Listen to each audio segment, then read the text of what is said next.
Bismillah, walhamdulillah, wa salatu wa salam ala khayri khalqillah. Chers frères, chères sœurs, assalamu alaikum wa rahmatullahi wa barakatuh. Je suis content de vous retrouver pour un nouvel audio, pour un nouveau sujet de réflexion que je voudrais partager avec vous, creuser un petit peu. C'est au sujet donc de l'attitude en fait du musulman vis-à-vis du péché. Le péché, c'est-à-dire la marsiya, le haram. Voilà, transgresser la loi de Dieu. C'est-à-dire que Dieu, il te dit, il faut pas faire ça, mais tu le fais. Ou il te dit, il faut faire ça, mais tu le fais pas. Bon. Donc là, on rentre dans le péché, c'est le péché. Bien. Ce qu'il faut bien comprendre, c'est que le shaitan, la'natullah alayh, évidemment, qui veut notre perte, qui veut qu'on aille en enfer, fait tout ce qu'il peut pour pousser les êtres humains à commettre des péchés, évidemment. Parce que plus ils commettent de péchés, plus ils s'éloignent de Dieu, et plus donc lui, il va les capter et se servir d'eux pour l'installation de son plan, et de son projet, de son royaume sur terre. Bien. Donc, il pousse les gens au maximum à faire des péchés. Il crée toutes les conditions pour inciter les gens à commettre des péchés. Mais ce qu'il faut bien se rendre compte, c'est que ça, c'est que la première étape. À la limite, pour lui, oui, voilà, c'est le premier étage. C'est pas du tout suffisant. Une fois que beaucoup de gens font des péchés, lui, il va chercher à aller beaucoup plus loin. Et c'est quoi plus loin que de faire des péchés? C'est de normaliser le péché. C'est-à-dire de faire en sorte que les gens cessent de ressentir le péché comme étant un péché. En fait, qu'ils se déculpabilisent. C'est-à-dire faire rentrer le péché comme quelque chose d'acceptable dans les normes sociales. Voilà. Et ça, c'est beaucoup, beaucoup plus grave que de commettre un péché. Vous voyez? C'est-à-dire que, et c'est l'époque où on vit.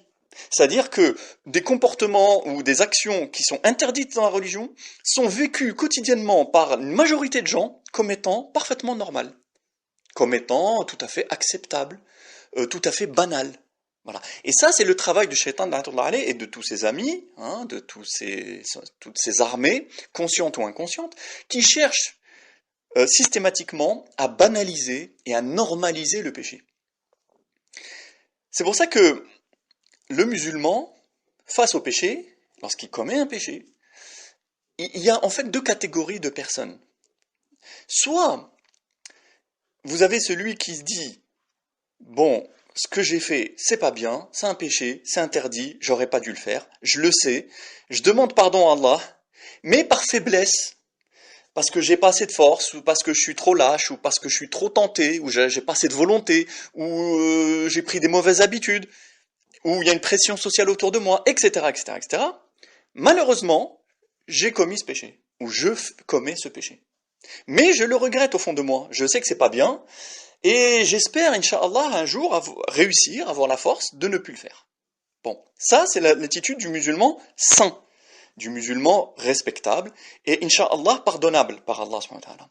Mais il y a une deuxième catégorie qui se développe de plus en plus. C'est le musulman qui va te dire non, en fait, ou qui va essayer de relativiser ou minimiser. C'est-à-dire te dire, bon, soit il te dit carrément, bah non, en fait, c'est pas un péché, limite, bon, il remet en cause carrément la règle, ou alors il essaye de vraiment la banaliser, voilà, dire oui, bon, on s'en fout, c'est pas important, chacun fait ce qu'il veut, Allah il regarde le cœur, je fais du mal à personne, voilà. Et en fait, il rentre dans un processus de normalisation du péché. Normalisation, banalisation du péché. Et là, c'est beaucoup, beaucoup plus grave. Et ça, c'est ce qu'on remarque, moi je le vois de plus en plus. Beaucoup de gens, sur un certain nombre de sujets, maintenant, ils te disent clairement, ouvertement, sans complexe, que non, on s'en fout, quoi, c'est pas important. Vous voyez? Et à la limite, et ils rentrent en plus, c'est quand vous essayez de les perturber un petit peu, ils rentrent après dans l'attitude de dire oui, mais de toute façon, toi t'es qui pour juger, nanani, voilà, chacun, Allah, il est miséricordieux, etc., etc., etc. Alors qu'il ne s'agit pas de ça, c'est extrêmement grave. Vouloir, en fait, normaliser le péché, c'est extrêmement grave. Pourquoi? Parce que ce qui est le plus important dans la vie, c'est la frontière entre le vrai et le faux, entre le bien et le mal. Cette frontière est sacrée. D'ailleurs, on pourrait dire, à la limite, que c'est ça, l'arbre de la connaissance. Et en fait, c'était pas l'arbre de la connaissance, c'est plutôt, on pourrait dire, l'arbre de la souveraineté. C'est-à-dire la capacité de définir par soi-même le vrai, le faux, le bien et le mal. Et ça, c'est exclusivement réservé à Allah subhanahu wa ta'ala. Et c'est sacré, cette frontière. On n'a pas le droit de la gommer. Même si nous-mêmes, on la transgresse. C'est-à-dire que, ok, même toi, je peux comprendre, t'es un être humain, t'es faible, t'es comme tout le monde, tu fais des péchés, ok. Mais, au minimum, reconnais le péché. Et reconnais que c'est pas bien. Et reconnais que c'est mal. Et permets aux gens, aux autres, et au système, éventuellement, d'essayer de faire barrage à ce péché. Ne réclame pas la liberté de le commettre. Vous voyez, comme par exemple les tenues vestimentaires. Je vois de plus en plus des polémiques en Algérie, en Tunisie, au Maroc, qui sont bien orchestrées. Hein. Vous sentez que de toute façon derrière, il y a un plan bien établi pour pervertir la société, pour normaliser et banaliser le péché, pour faire accepter aux gens une bonne fois pour toutes l'occidentalisation définitive de la société. Bon, donc il y a par exemple des femmes qui s'habillent de façon vulgaire.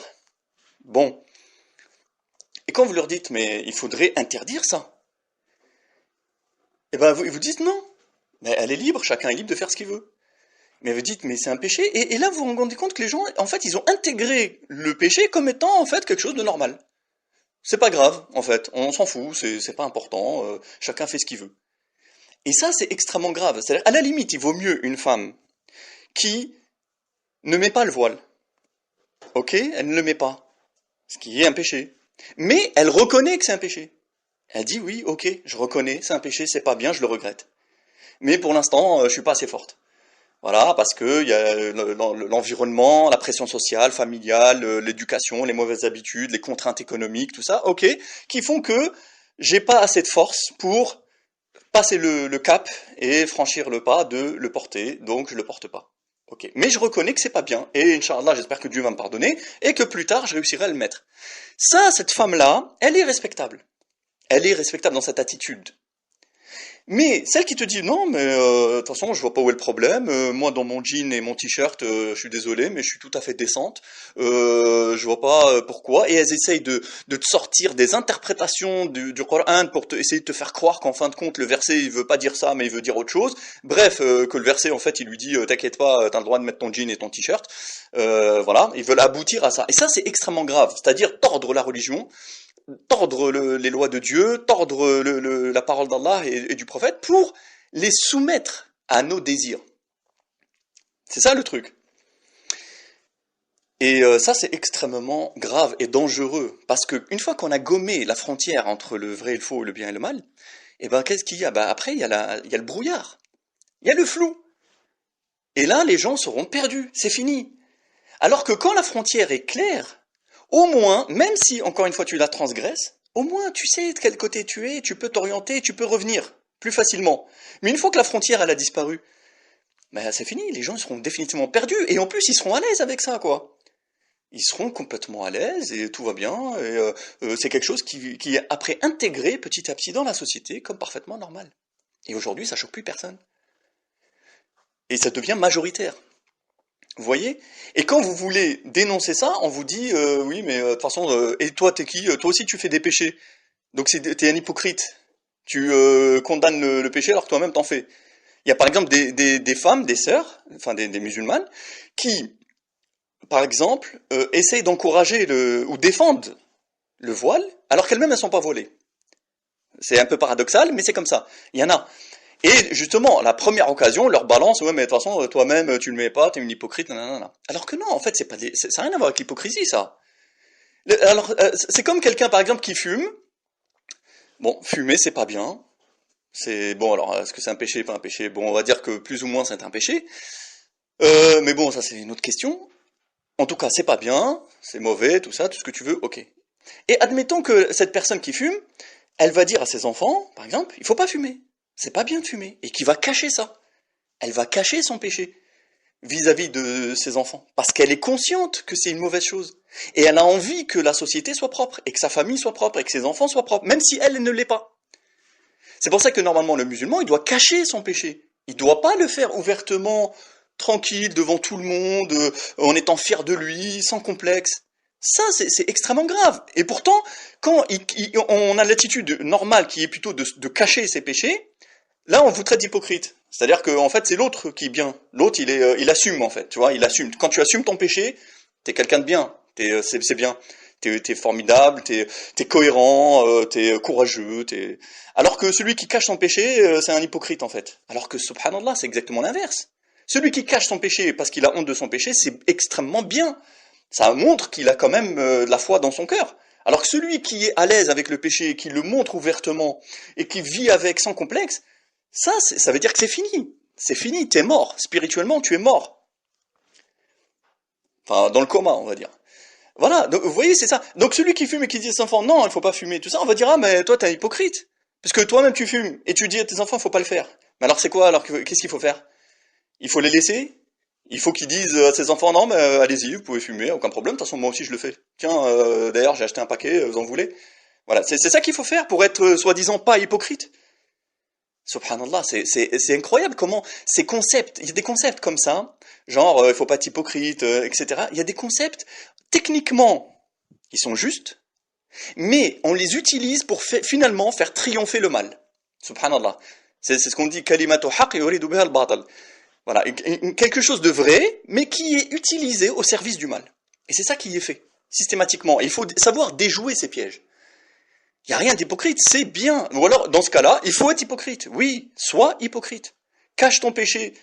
Combat le péché des autres, même si toi tu le fais. Parce que justement, le fait de combattre le péché dans la société, c'est parce que tu es conscient que c'est mal. Donc c'est déjà un pas dans le repentir. C'est la première marche du repentir. Et d'ailleurs, c'est souvent en combattant le péché des autres que ça va te donner des forces à toi pour combattre les tiens. Parce que ça va te culpabiliser. Ça va cultiver en toi ce sentiment de malaise vis-à-vis de tes propres péchés. Donc ça te donnera des forces pour, Inch'Allah, arriver à combattre les tiens. Mais si chacun qui fait des péchés laisse les autres en faire sous prétexte que lui-même en fait, alors en fait, qui peut combattre les péchés sur Terre? Qui est habilité à pouvoir combattre les péchés? Si on part du principe que si tu fais un péché, tu peux pas critiquer le péché des autres. Mais alors dans ce cas-là, puisque tous les êtres humains font des péchés, on en fait tous. On est tous faillibles et peccables. Donc on fait tous des péchés. On fait tous des erreurs. Alors sous prétexte qu'on fait tous des péchés, on n'a pas le droit de critiquer les péchés des autres, ou de les combattre, ou d'essayer de les empêcher. Donc en fait, c'est le boulevard grand ouvert au shaitan. C'est ça le piège de shaitan, c'est de dire aux gens, non, il faut pas être hypocrite, tu fais des péchés, donc t'es qui pour parler? Donc laisse le péché se répandre dans la société librement. T'as rien à dire. Voilà, donc le gars qui fume, il peut pas dire à ses enfants, fumez pas. La femme qui met pas le hijab, elle peut pas inciter sa sœur à le mettre. Etc., etc., etc. Personne n'a rien à dire parce que tous ont fait des péchés. Donc, laissons le péché libre de se répandre dans la société ouvertement, tranquillement, normalement. Hein, sinon, on est hypocrite. Vous voyez cette logique tordue. Subhanallah, c'est une logique tordue. Le croyant, le musulman, il commet aussi des péchés, moins que le pourri laïque et moderne et dégénéré, ça c'est clair, mais il en commet aussi. Voilà, parce qu'on est des êtres humains, on est faibles. Mais le croyant et le musulman, quand il commet des péchés, premièrement, il se cache. Il essaye au maximum de cacher ce péché, pour ne pas justement le banaliser dans la société, pour pas que ça devienne quelque chose d'accepté, de normal. Et il le cache, parce qu'il a honte de ce qu'il fait. Et deuxièmement, il ne se retient pas de le combattre dans l'espace public, s'il le voit chez les autres. C'est pas un problème. Il n'y a pas de contradiction. Au contraire, c'est ce que je vous dis. En faisant cela, Inch'Allah, ça lui donnera plus de force pour arrêter de le faire lui-même. Et surtout, ça empêchera d'autres de tomber dans ce péché, dans lequel lui-même est tombé. Et ça, c'est un bienfait. Peut-être grâce auquel Allah pardonnera ce péché. C'est-à-dire que le fait que tu aies empêché quelqu'un de tomber dans ce péché, ou le fait que tu aies convaincu quelqu'un d'en sortir, alors que toi, t'as pas réussi, peut-être que grâce à cette action, Allah il te pardonnera ton péché à toi. Mais si tu dis, bah non, moi je fais le péché, donc je laisse tout le monde en faire. On va où comme ça? Vous voyez, Il faut absolument, Inch'Allah, essayer de remettre les choses à l'endroit, parce que la société moderne, elle est en train de tordre complètement notre cerveau. Elle fausse complètement les bases qui nous servent à réfléchir. C'est-à-dire, on réfléchit de façon tordue, de plus en plus. On utilise des concepts théoriquement justes, mais au service du mal. Et plein de trucs comme ça. Et ça, c'est très important, cette conscience du péché, de chaque chose à sa place. Il vaut mieux transgresser une règle en reconnaissant la règle, plutôt que à la limite même, plutôt que de ne pas la transgresser, mais sans la reconnaître. Vous voyez ce que je veux dire? C'est-à-dire, je vais essayer d'expliquer bien. Il vaut mieux quelqu'un qui fait un péché, en sachant, en reconnaissant que c'est un péché, plutôt que quelqu'un qui ne fait pas ce péché, mais qui ne reconnaît pas que c'est un péché. C'est-à-dire que si jamais il avait été amené à le faire, il n'aurait pas reconnu que c'en était un. Vous voyez? Je répète, il vaut mieux quelqu'un, un musulman, qui fait un péché, mais qui reconnaît que c'est un péché, plutôt qu'un autre qui ne fait pas ce péché, mais qui ne reconnaît pas que c'est un péché, ou qui cherche à le minimiser, ou à le banaliser, ou à le rendre normal. Il vaut mieux ça. Il vaut mieux transgresser une règle en reconnaissant que c'est une règle, plutôt que effacer la règle. Même sans la transgresser, mais l'effacer dans l'espace public. C'est-à-dire, petit à petit, parce qu'en faisant ça, en fait, tu déculpabilises tout le monde, tu facilites le chemin, et tu fais que, après, le mal devient parfaitement admis. Et ils perdent même ils perdent son côté négatif. Voilà, enlever la négativité du mal. C'est ça le projet du shaitan, la'natullah alayh, aujourd'hui. Et depuis longtemps, hein, mais qui est en train de triompher aujourd'hui. C'est qu'ils ont enlevé le côté négatif du mal. C'est-à-dire que maintenant, c'est vécu de façon décomplexée, décontractée, normale. Personne n'y voit matière à s'offusquer. Plein de choses qui sont haram, qu'Allah a interdit, mais qui sont majoritaires dans la société, et ça choque plus personne.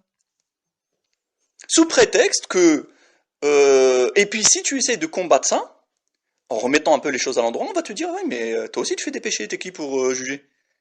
Vous voyez, et certains, ils sont bloqués par cette... Non, non, non, moi, même si moi je fais des péchés, je juge quand même. Parce que justement, je reconnais que le péché existe et je veux le combattre. Chez moi et chez les autres. Et en le combattant chez les autres, je le combats chez moi. Mais s'il faut être parfait et infaillible pour pouvoir combattre les péchés, non. Ou dénoncer le péché, c'est du foutage de gueule en fait. Voilà, c'est une ruse de shaitan pour paralyser les gens bien et laisser le mal triompher. C'est ça qui est en jeu.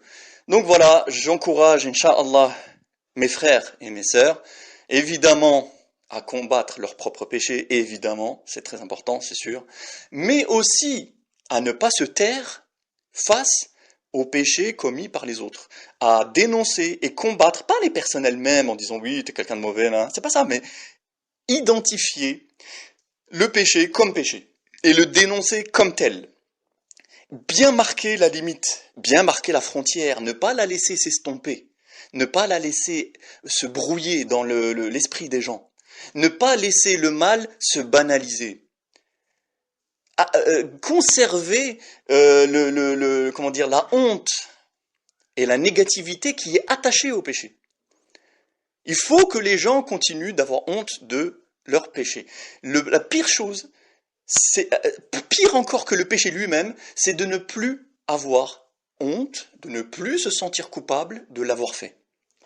Ça, c'est pire que tout. Et il faut qu'on combatte ça, Inch'Allah. Voilà, et qu'Allah nous guide tous et qu'il nous aide à combattre le mal en nous et à l'extérieur de nous. Wassalamu alaikum wa rahmatullahi wa barakatuh.